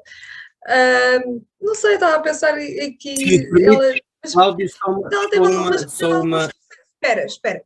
Ela teve alguns sucessos agora já para sucessos, eu não considero sucessos, mas que foram apresentados como tal. E o estatuto do profissional da cultura, que toda a gente reclamou, mas quando saiu celebraram, são coisas que também não se percebem. A própria história da raspadinha, embora tenha sido muito criticada por o setor da sociedade das pessoas que têm 2 dedos de testa, esse setor não é assim tão grande, portanto acho que até houve muita gente a achar que aquilo até era boa ideia. Mas pronto, não é por aí. Acho que se ela tivesse ficado não me teria surpreendido nada. Não estou a dizer que acho que ela fosse melhor do que este senhor vai ser. Como sabem, eu não sou de todo fã da Graça Fonseca, nem de perto nem de longe. Mas acho que temos mais um sociólogo onde precisávamos de um visionário. E quando eu fui ver o que eram as reações do setor, era tudo um bocado do género tipo, boa, pronto, vamos com esperança que ele lá consiga mexer aqueles cordelinhos para arranjar mais uns trocos. É esta mentalidade de indigente que legislatura após legislatura não vai acabar. E por isso é que é preciso um visionário para aquele cargo. E eu não sei porque é que... Ora bem, Vamos lá ver, estamos a falar de administração pública no setor da cultura. Não há empresas culturais públicas, não há uma EGEAC, não há uma parte, não há estes sítios onde existem quadros que se possam ir buscar para uma pessoa que tenha experiência, que tenha competência. Porque é que tem que ser sempre um sociólogo que não está sequer ligado à área? Não compreendo. Um bocado aquela mentalidade que alguém dizia no Instagram de para a cultura qualquer um serve, mas não é qualquer um, é qualquer um desde que seja meu amigo, meu compincha. Mas vamos ver, assim, eu não tenho nada contra o senhor, contra a pessoa dele ou contra as credenciais dele. Acho é que é um meh. Mas se não fosse este, ia ser outro qualquer do mesmo género. E depois outra coisa, eu andei a ver as secretarias de Estado e o Ministério da Cultura só tem uma Secretaria de Estado, que é a Secretaria de Estado da Cultura. Portanto, vale a pena fazer uma divisão mais pequena só para ser igualmente abrangente, como se a cultura fosse tudo a mesma coisa. Quer dizer, a arte urbana e a ópera é igual, não vale a pena haver distinções, enfim. O que é que sugerias já agora? Eu Não não estou sugeria a pôr nada. em causa o que tu estás a dizer. Não sugeria nada. Assim, acho que pelo menos haver alguma distinção entre aquilo que são as artes performativas e as artes visuais, no mínimo. Mas não vais ter uma para cada coisa, não é? Isso já é ridículo e já é uma burocracia disparatada. Mas no mínimo uma distinção entre estas duas grandes áreas. Vasco, que está a rezar outra vez à Nossa Senhora dos Combustíveis e da Cultura. Eu sei, acho que tu perguntaste se eu bem ouvi a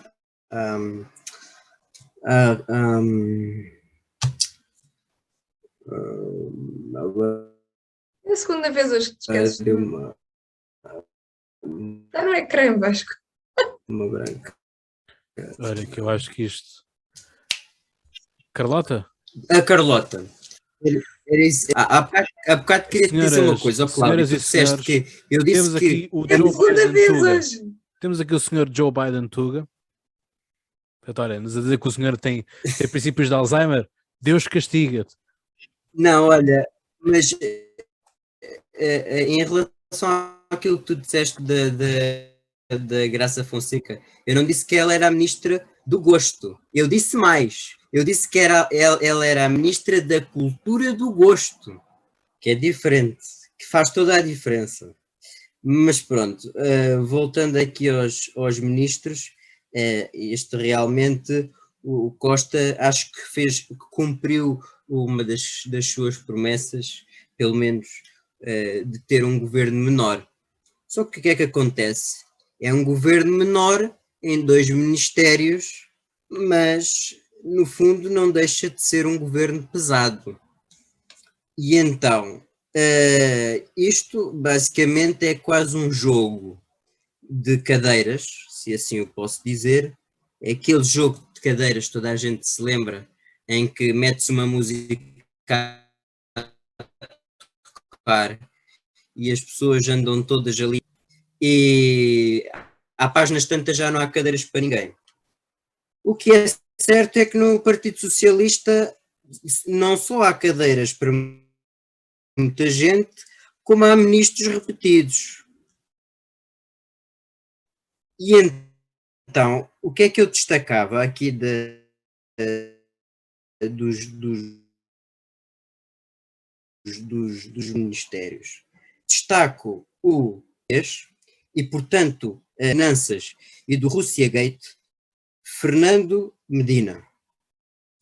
E o ministro também da Chibaria. E destaco também o Pedro Empadão e Silva, que todos os dias nos leva 150 euros para os 50 anos. Agora acumula o seu cargo como quê? Ministro da Cultura, se eu não li mal. E, portanto, também temos, portanto, a novidade de Fernando Medina, temos a semi-novidade Pedro Adão e Silva. Temos a ministra Marta Temido, como já foi aqui referido, eleita por Coimbra, nas legislativas, em primeiro lugar pelo Partido Socialista. E temos quem ainda mais?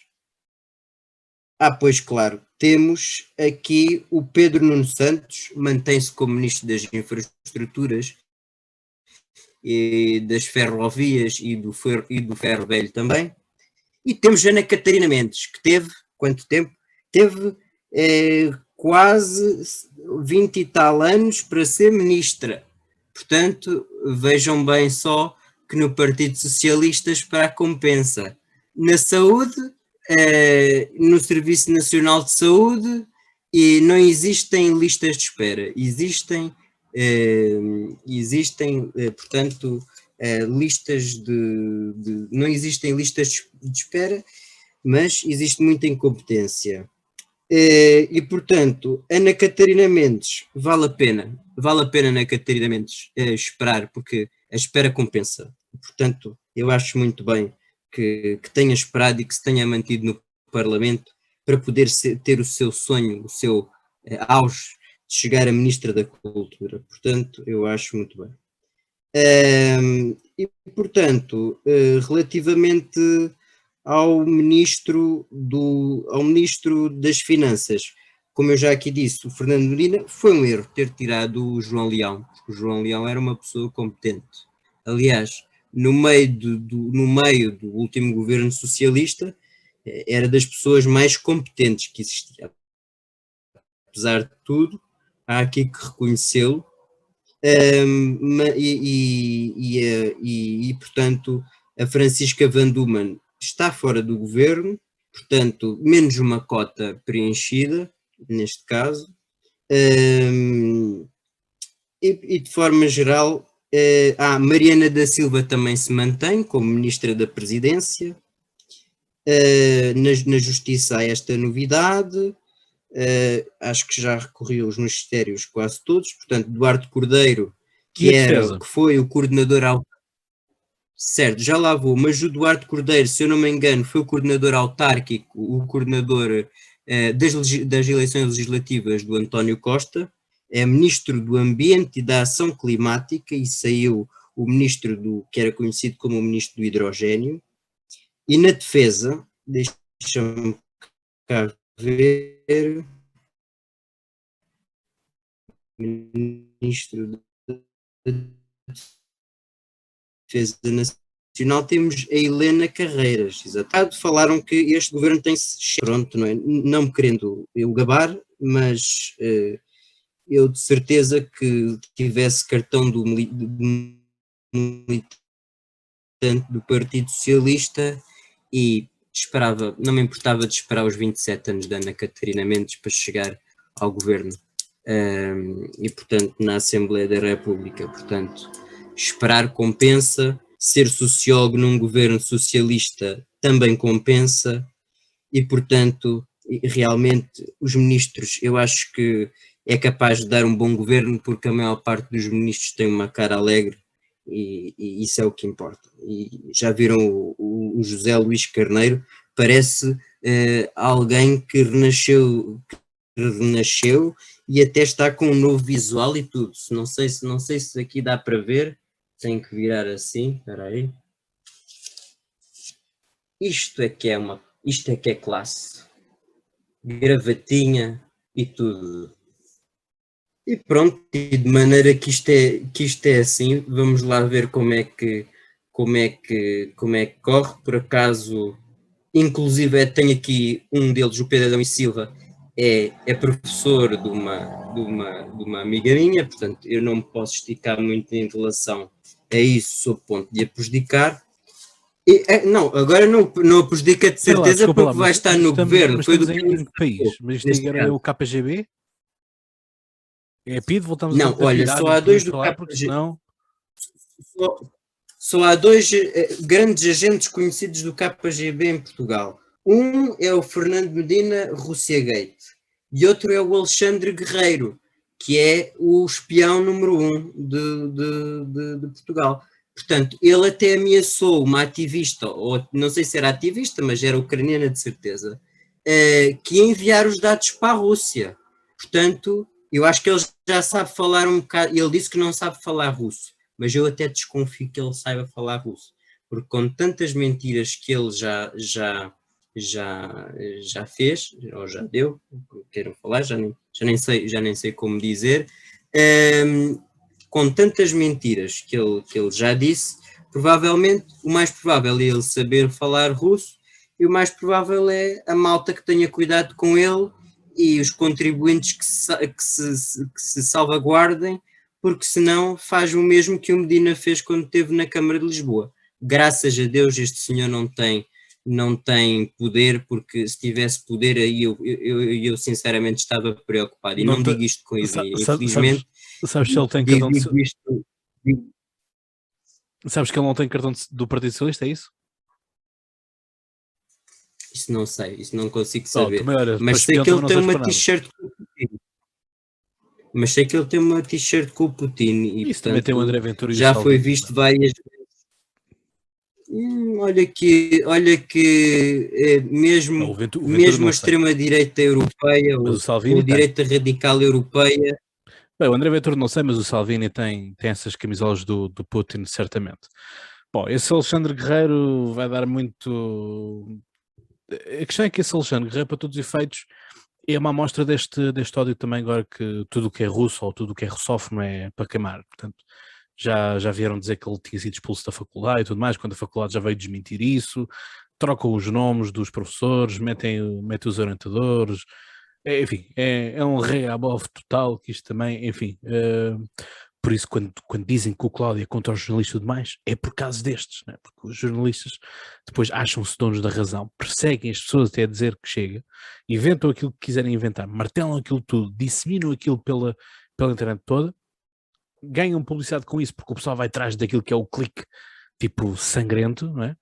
E pronto, depois está feito. Bom, para fechar esta parte aqui do governo, eu vou ser mesmo muito breve para também fecharmos aqui o episódio. Eu acho que este governo foi planeado ao milésimo e vocês vão ver como as rodas de engrenagem batem todas umas nas outras. Como as formas estão todas elas encadeadas. O Pedro Adão e Silva já estava na calha para este projeto do 25 de Abril e, portanto, por que não trocar? Não é? Agora vamos ver quem é que vai ser o comissário, porque na quarta-feira vai ter que ser dita quem é que vai substituir o Pedro Adão e Silva, porque ele não pode acumular as duas funções, não é? Portanto, quem é que vai para o poleiro do Pedro Adão e Silva? Vai ser outro sociólogo. Se calhar. Não, então vai o Fernando Rosas. Vai o Fernando Rosas ao Vasco. Ai, meu Deus. É para compensar o Bloco de Esquerda ter perdido eleitoral. Rosas não é sociólogo. Fernando Rosas é historiador. Eu sei, mas é para... Sim, tá, mas sabes que tipo de historiador é que ele é, não é? Portanto, ele é aquele tipo que quando se fala do 25 de Abril... Mas depois 25 de Novembro não. Isso 25 de Novembro não pode ser. É dos tipos que diz que o 25 de Novembro foi um golpe contra-revolucionário. E que as conquistas de Abril ficaram todas por terra, não é? Ficaram. Sim, ficaram na terra. E ficaram na reforma agrária, isso ficaram. Bom, mas agora temos que olhar aqui para esta componente. Reparem, há aqui uma componente muito importante que chama-se PRR. E o PRR é uma coisa que existem alguns ministros aqui que vão ter acesso direto a eles. Um deles é quem? Pedro Nuno Santos.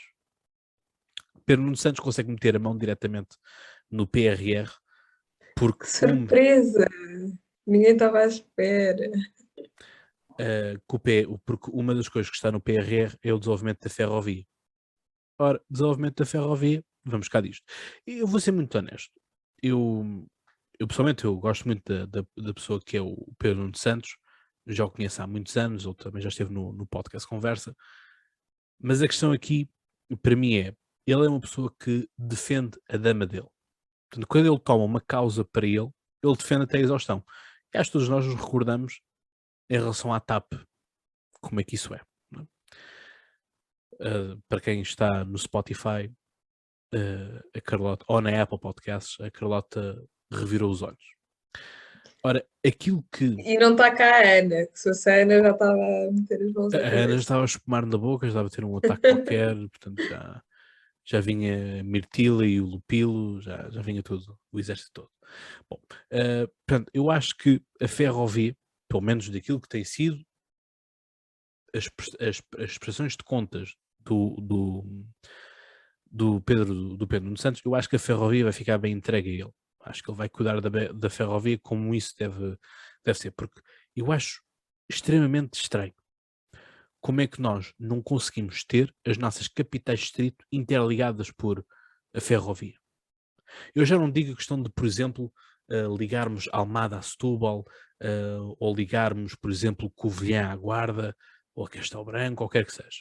Isso já deixo isso à questão de empresas regionais que se predisponham a fazer negócio nessa parte. Mas aquilo que para mim tem que ser uma coisa basilar é as capitais de distrito estarem ligadas entre si. No mínimo.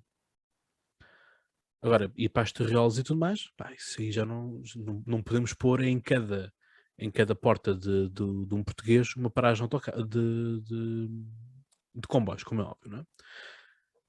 Portanto, Sim, mas havendo essa ferrovia já é depois um incentivo muito maior para essas empresas depois quererem fazer o resto do trabalho, não é? Claro, mas por isso é que eu estou a dizer, quer dizer, isto aqui tem Porque é que... que uma empresa vai ligar, sei lá, uma terriola à outra se ninguém vai para essa terriola e essas terriolas se calhar têm tipo 1000 e tal habitantes. Exato. A questão é mesmo essa. É que, pá, isto,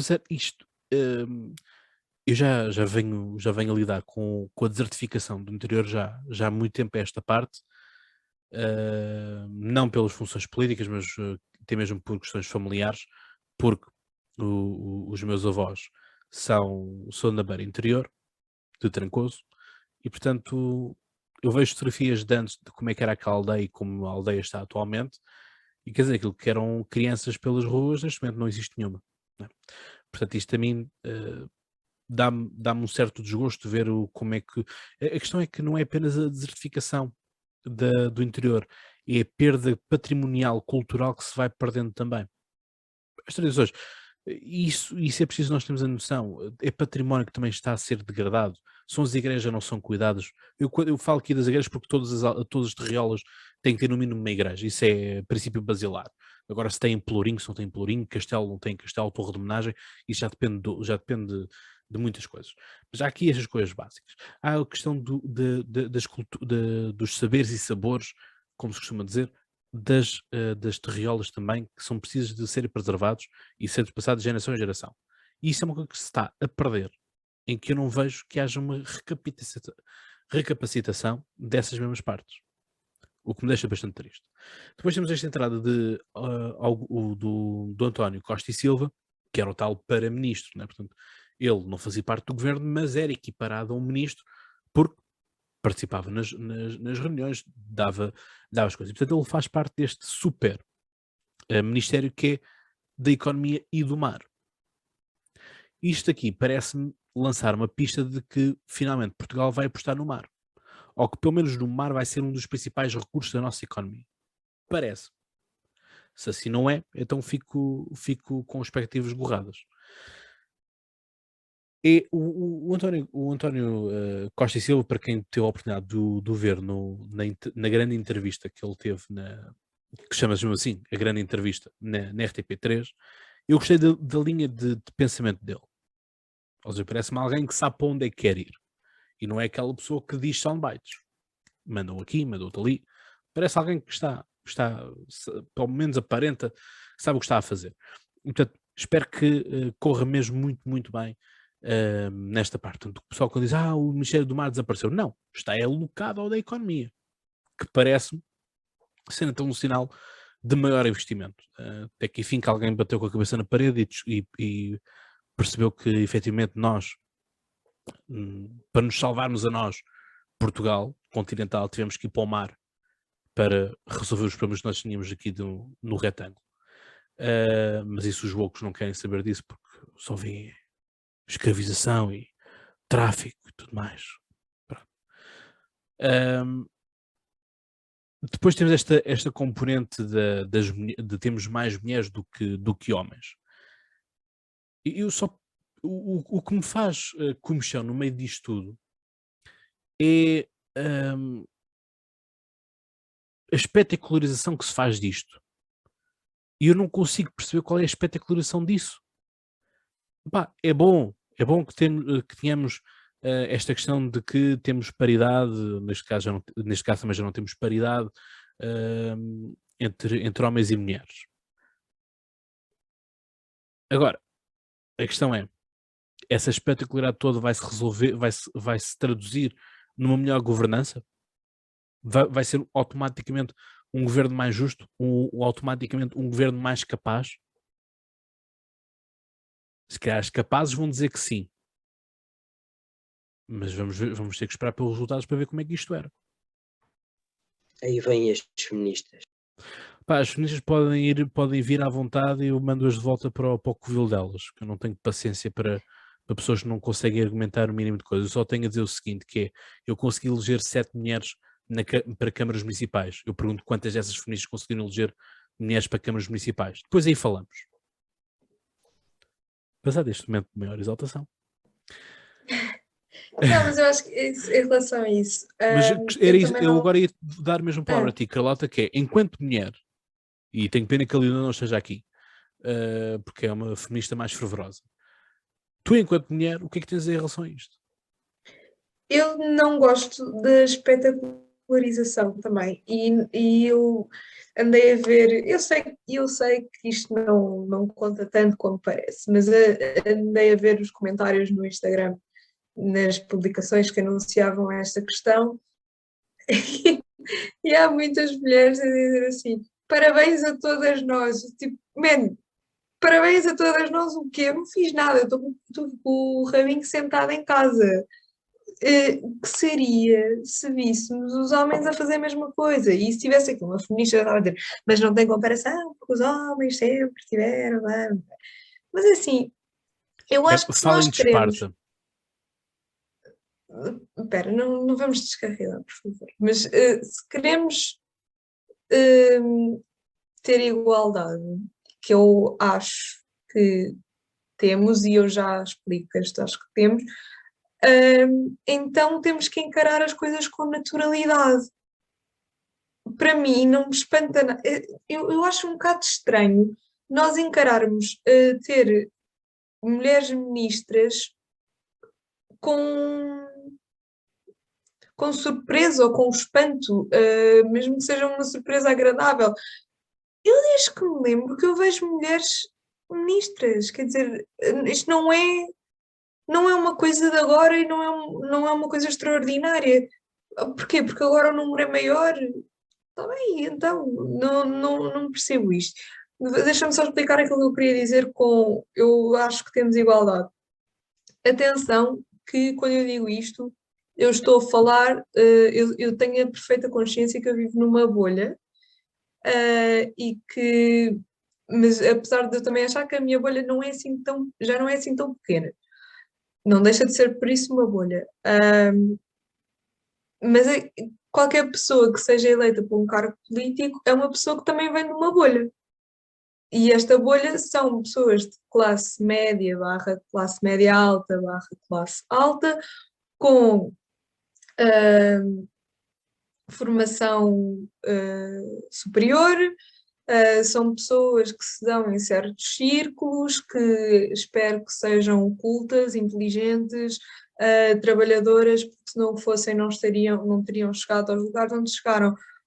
Ou seja, todos os ministros, homens ou mulheres, pertencem também a esta bolha. Portanto, quando eu digo que temos igualdade, eu sinto que estou a falar para eles um bocado de dentro do mesmo contexto.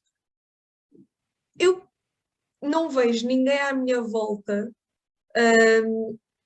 nenhuma mulher dos meus meios, que eu diga tipo, não, nunca poderia chegar a um cargo importante, ou não, nunca poderia ser ministra ou diretora de uma empresa. Não, claro que todas podiam, assim, a não ser que estejamos a falar de pessoas que vivem noutras bolhas, por exemplo, tipo numa aldeia no interior, se aí há igualdade? Não, claro que não. Mas também não há uma série de outras coisas. Não há um nível de modernização, nem em termos de mentalidades, nem em termos de infraestruturas, e aí lá está, as infraestruturas também não ajudam a que haja essa evolução de mentalidades.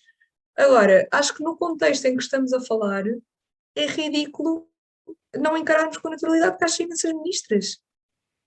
Não há nada que não há obstáculos nenhuns a que isso aconteça, que uma mulher tenha, que um homem não tem. Dentro destas pessoas que já teriam essa predisposição, como é óbvio. É isso, é que senão o que parece é que estamos a pôr pessoas forçadas na política, não é? Porque tem que ficar bonito. Não é? Parece que é um pouco isto. E que neste caso nem acho que haja essa preocupação. Poderia haver, eu concordo contigo, poderia haver essa questão. Neste caso, nem acho, portanto, nem percebo. Porque é que isto é um assunto? Sim, mas por exemplo, tiveste muitas feministas no Twitter, aquelas que não fazem nada da vida, estão ao dia todo refasteladas no sofá, a criticar um general, daqueles que também têm estado a aparecer na televisão para comentar a questão da Ucrânia. Portanto, isto, as televisões, nós sabemos que isto mexe tudo e despeja, que isto vai que dá.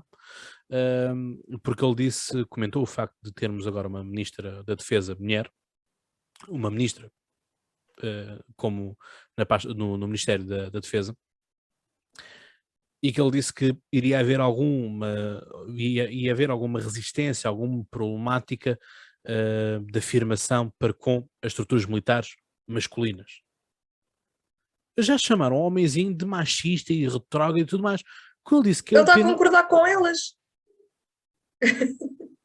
Mas não, só porque diz isto já é um machista e tudo mais. Nós temos que o meio militar é totalmente diferente de todo o resto, todos os outros meios que nós possamos conhecer. É uma ou outra bolha à parte. Tem umas regras próprias, tem um código próprio, tem condutas próprias, como tem um mundo religioso. São dois mundos que vivem em paralelo na nossa sociedade civil, mas que se regem por normas e práticas próprias, onde o nosso direito civil, não se aplica a estas entidades. Não é? Por isso é que temos o Tribunal de Guerra, por isso é que temos por isso é que temos o direito canónico a funcionar para estas pessoas. E tanto, quer dizer, existem coisas que são muito difíceis,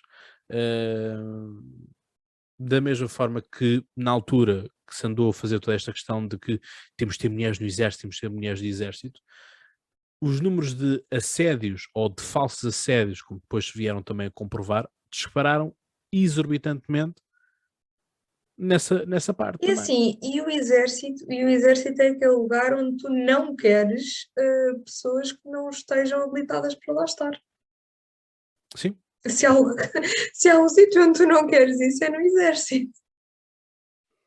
A questão é essa, o exército é todos a marchar para o mesmo sentido. E eu acho que os testes são diferentes. Eu lembro-me no Dia da Defesa Nacional, já foi há 10 anos, mas eu acho que os testes eram diferentes. Por que será? Porque se calhar os homens têm mais componente física do que as mulheres. Todos exceto ali, Thomas. Eu lembro-me, desculpem lá, já que se me permitem, eu lembro-me que na altura do meu Dia da Defesa Nacional, eu mesmo com o problema que tenho, tive que arranjar um atestado médico para não ir ao Dia da Defesa Nacional. É só para nós vermos como é que isto funciona.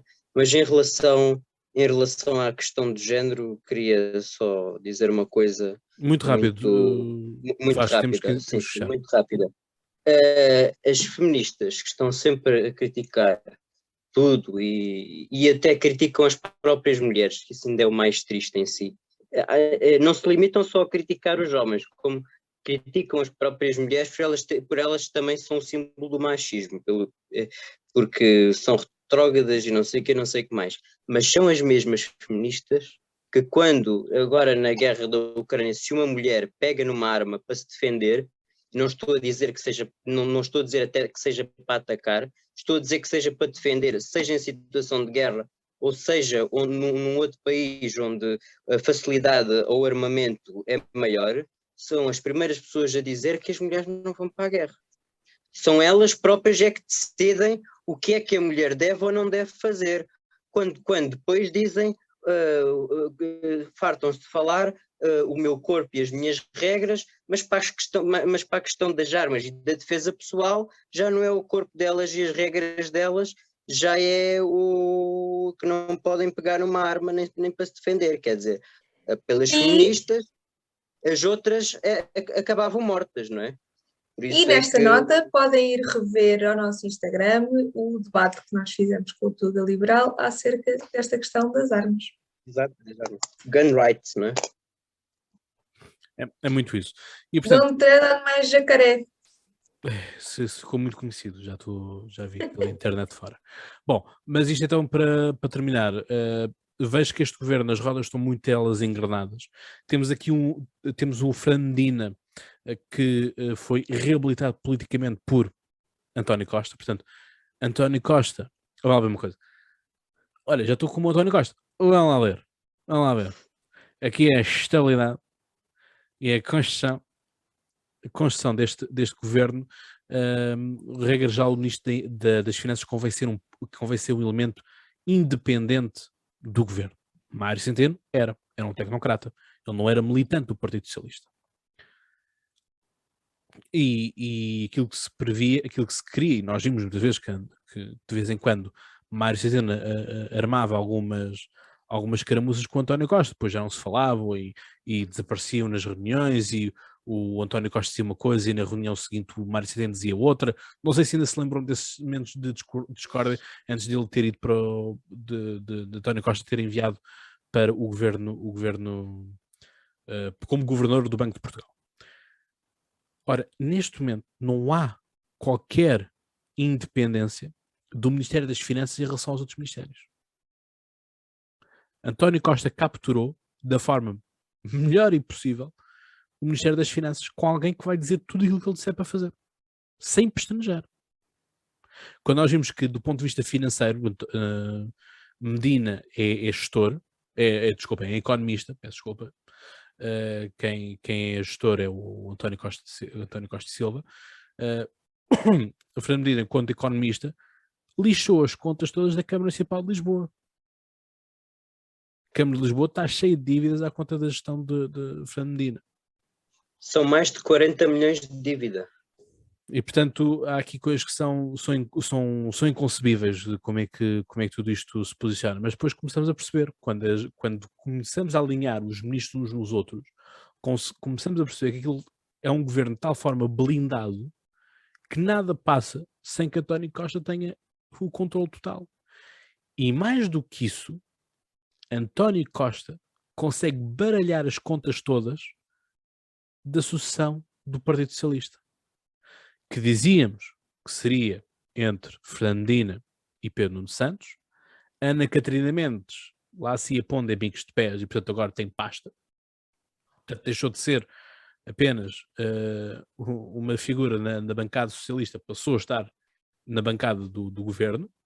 Portanto tem argumento para começar a ter espaço mediático para poder ela própria ir ganhando algum eleitorado. E temos agora outra player, que é a Mariana Vieira da Silva.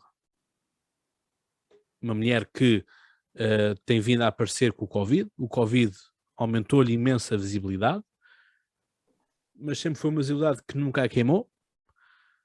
Uma rapariga que nunca trabalhou na vida sem ser à conta daquilo que o pai lhe ia arranjando no Partido Socialista. E, portanto, acho que estamos a mandar um claro exemplo de políticos de carreira. É um pouco isto aquilo que o Vasco estava a dizer, que mais vale esperar 27 anos. A questão é que a Ana Catarina Mendes teve que esperar se calhar este tempo todo, porque agarrado a si, ou acorrentado, melhor dizendo, aqui é a metáfora, tinha uma pessoa chamada Paulo Pedroso, que é o marido da Ana Catarina Mendes, para todos os efeitos. E portanto, quando tens alguém contigo, não é, que tem um nome pesado como é o de Paulo Pedroso, fica complicado nesta parte. Portanto, temos aqui Pedro Nuno Santos, Fernandina, Ana Catarina Mendes e Mariana Vieira da Silva, que vão estes 4, 2 homens, 2 mulheres, a lutar pela sucessão no Partido Socialista. Vasco, para terminarmos então. Para acabar com o momento Pedro Nuno Santos do episódio, e vou passar a citar, porque isto são palavras dele: os alemães que se ponham finos ou não pagamos a dívida. Estou-me marimbando para os bancos alemães que nos emprestaram dinheiro nas condições que nos emprestaram. Estou-me marimbando que nos chamem irresponsáveis. Nós temos uma bomba atómica que podemos usar na cara dos alemães e dos franceses. Ou os senhores se põem finos ou não pagamos a dívida. E se o fizermos, as pernas dos banqueiros alemães até tremem. Portanto, isto só para dar o contexto, foi em 2011, pelo menos a notícia é de 2011, quando a Troika foi chamada para cá e quando muitos daqueles que hoje diziam que nós estávamos a ir além da Troika continuam a praticar a mesma austeridade, só que neste momento a austeridade não é através dos salários, é através do aumento dos combustíveis e é através de formas indiretas, mas ela está lá na mesma. O que é certo é que não é tão grave como antes, também pudera, não é? Mas é uma austeridade encapotada e uma austeridade, portanto, dentro, embrulhada num presente cor-de-rosa, com um lacinho de onde sai o Pedro Nuno Santos com esta pérola. E para isto, para acabar o episódio. Muito bem, Vasco, muito obrigado por este momento. Certamente daqueles momentos aqueles momentos que se fala sempre quando se fala do Pedro Nuno Santos, tem que ver sempre esta frase à baila. Carlota, não sei se tens algo mais a acrescentar, algo a dizer. Não, está tudo. Carlota bastante frugal nesta parte. É o castigo que depois se tem que ser frugal também no Ministério da Cultura. Portanto, Carlota. É verdade, Carlota. Bom, então despedimos-nos deste episódio desta forma. Vamos, obviamente, estando sempre atentos. Vão vendo também os outros episódios para trás. Tem muito conteúdo para ver. Tem as lives que nós vamos fazendo também no Instagram. Estão algumas agendadas já, ou pelo menos planificadas para serem executadas. Pronto, temos alguém que... Temos um Mário Centeno no grupo que faz as cativações do Orçamento de Estado. E, portanto, é por isso que algumas lives ainda não estão a sair. Mas pronto, vão estando atentos que vão ser publicados conteúdos. E, portanto, é sempre nessa forma. Estejam atentos também ao nosso site, porque vai haver conteúdo também no site dentro em breve. E, portanto, eu despeço-me com aquela amizade de sempre. Até lá, pensem muito, assim é que é, e boas crises. Um abraço.